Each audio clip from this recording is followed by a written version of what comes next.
bukan komprehensif. Dia semua pengurusan ada. Okey. Di UiTM ni macam contohnya ada medik, ada sains kesihatan, ada accounting, ada architecture, ada engineering, ada law, ada applied science, ada office apa yang management. tak ada? Apa yang tak ada? Okey. Semuanya ada. Jadi universiti kita ni adalah universiti komprehensif. Okey. Dan pengkhususan dia adalah untuk melahirkan graduan yang keterampilan, graduan yang ada kebolehpasaran yang tinggi. Kita cater untuk semua sektor.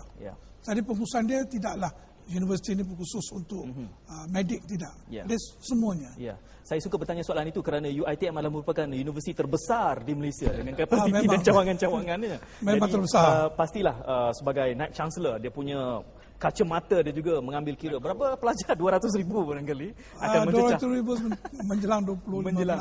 Okey. Memang cabaran dia tinggi. Ya. Jadi itu kita akan tanya lebih lanjut selepas ini kerana transformasinya, bagi saya kalau UiTM berjaya melakukan itu, maka itu langkah pertama yang membuktikan bahawa negara boleh mencapai transformasi yang diidam-idamkan. Berbalik kepada Prof Hu, kita melihat kepada transformasi yang kita bicarakan ini dan kepentingannya. Mungkin ada sudut pandang ekonomi ataupun dana-dana, tapi sebelum daripada itu, bagaimana Prof melihat keperluan transformasi negara pada peringkat ini? Jadi beberapa soalan boleh ditanya. Sesuatu daripada ini ialah jangka masa. Kalau matlamat ya 2020, jadi cuma ada 10 tahun. Dari segi pendidikan, memang pendidikan adalah satu proses yang makan masa panjang. Ya. Kalau jadi teras, rasa saya tak cukup. Kalau nak transform dalam jangka masa 10 tahun, mungkin perlukan shock therapy. Okay. Cuma pendidikan memang tak cukup. It's necessary. Necessary condition. Paksa. Perlu. But not sufficient. Tak mencukupi. Okay. Satu daripada sebab-sebab yang saya katakan yang pasti dikenakan iaitu modal wang. Jadi program-program untuk universiti. 200,000 orang. Ini perlukan duit. Jadi nak buat projek-projek perlukan duit. Ya. Jadi rasa saya kalau financial fiscal position sekarang kerajaan memang tak cukup mencukupi. Jadi subsidi dah makan banyak. 8 billion. Jadi rasa saya dari segi transformation, satu daripada faktor-faktor dan memang adalah kewangan. Segi kewangan, modal, bukan modal insani, modal capital itu wang. UiTM tak ada masalah sebab dia nak bagi no beasiswa percuma kepada mereka yang layak. Itu kita akan pergi lebih dalam. Kita akan pergi lebih dalam seketika nanti. Tapi Prof Hu, kita melihat negara perlu melakukan transformasi. Betul. Semua sudah mengakui bahawa kita sudah soalan kedua jadi matlamat bagaimana? 2020 itu wawasan. Jadi nak jadi negara seperti negara mana? South Korea ke, Netherlands ke, ataupun Singapura ke?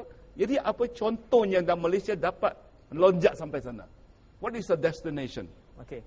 Jadi ada satu model, ada satu model. Jadi rasa saya kalau ada clear cut, just bukan saja itu pendapatan tinggi saja. Contohnya productivity dan lain, persaing daya sekali lagi. Jadi dia adalah mungkin satu negara yang boleh dicontohi. Kalau itu, jadi terpaksalah buat bagaimana pendidikan segi mana, kewangannya bagaimana. Itu. Saya akan balik tentang negara contoh ini seketika nanti. Contoh. Tetapi tadi Prof Hu menyebutkan soal destinasi. Dan di luar sana saya lihat ada satu slogan. Mewarta atau membentuk destini anak bangsa. Dalam konteks transformasi pendidikan khususnya. Bagaimana Prof melihat pendidikan ini akan mentransformasikan pendidikan negara kita seluruhnya? Kalau orang sebut UiTM, selalunya kita mula dengan perkataan UiTM di hatiku. Okey.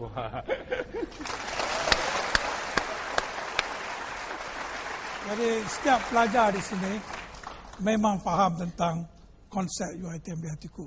Dan konsep baru yang kami bawa adalah universiti ini adalah universiti yang mengubah destini anak bangsa. Itu yang slogan itu dikeluarkan. Sebab kita tak boleh lupa asal-usul UiTM. Kenapa UiTM diwujudkan? Kami adalah pelajar UiTM. Saya sendiri adalah pelajar UiTM. Kerana UiTM lah, saya sampai ke tahap ini. Begitu juga dengan 400,000 graduan UiTM. Semuanya berjaya atas usaha UiTM. Jadi UiTM telah melakukan transformasi dari sejak tahun dah 50 lebih tahun dah mula transformasi. Okey. Itu yang dibawa dulu orang Melayu tidak ada tempat di universiti. Ramai daripada mereka kerja setakat dekat peringkat yang rendah. Ya. Kerana ada UiTM. Begitu ramai dah berjaya. Okey. Itu adalah transformasi. Sekarang ni, kita kena transform yang ada sekarang ni kepada yang lebih tinggi. Ya. Sebab itulah bila saya wujudkan konsep, bukan sahaja UiTM akan melahirkan pekerja, UiTM akan juga keluarkan majikan. Okey. Bagaimana kita akan lakukan? Inilah program-program transformasi yang kita lakukan di sini. Okey. Dan sama juga dengan kita lihat begitu ramai anak-anak miskin dekat kampung tercicir. Semalam Menteri Pengajian Tinggi sebutkan 100,000 pelajar tercicir. Dan ramai daripada 100,000 dah anak bangsa. Ya. Dan bagaimana kita nak majukan? Inilah peranan UiTM. Okey. Sebab itulah kita adakan program mengubah destiny. Okey. Program mengubah destiny adalah untuk mencari anak-anak miskin daripada kampung Okey. yang tak dapat peluang nak belajar. Kalau ikut merit, memang tak dapat chance. Ya. Yang pelajar-pelajar yang duduk di sini, semua dengan SPM, dengan matrik yang tinggi. Ya. Tapi masih ada golongan yang tercicir. Inilah peranan UiTM tambahan. Kita mungkin ambil 20,000, tapi kita tambah 5,000 lagi Ya. untuk beri peluang pada mereka.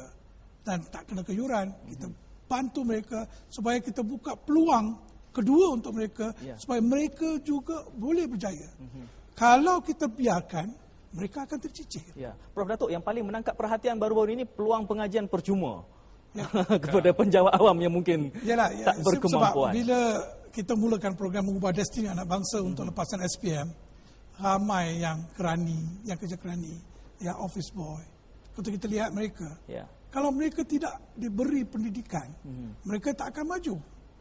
Sebab itulah kita wujudkan program untuk pekerja ni, mengubah destiny ni, cara dia, mereka tak boleh tinggalkan kerja. Ya. Mereka tidak ada wang untuk bayar yuran. Ya. So, tugas UiTM adalah untuk memberi peluang untuk mereka. Itu adalah transformasi. Prof, That's correct. bersetuju. Jadi dari segi sejarah, semasa SC dulu, kami ambil SC, school certificate. SC, oh, okey. Ya, untuk bahasa Itu bukan Inggeris. dunia saya tak Memang, tahu. itu bahasa memang kebanyakan budak kampung habis. Tak boleh dapat. English. Ya. Lepas SPM memang itu transformation yang betul sekali. Okey. Dari rancangan kedua, Malaysia kedua sampai rancangan Malaysia kelima.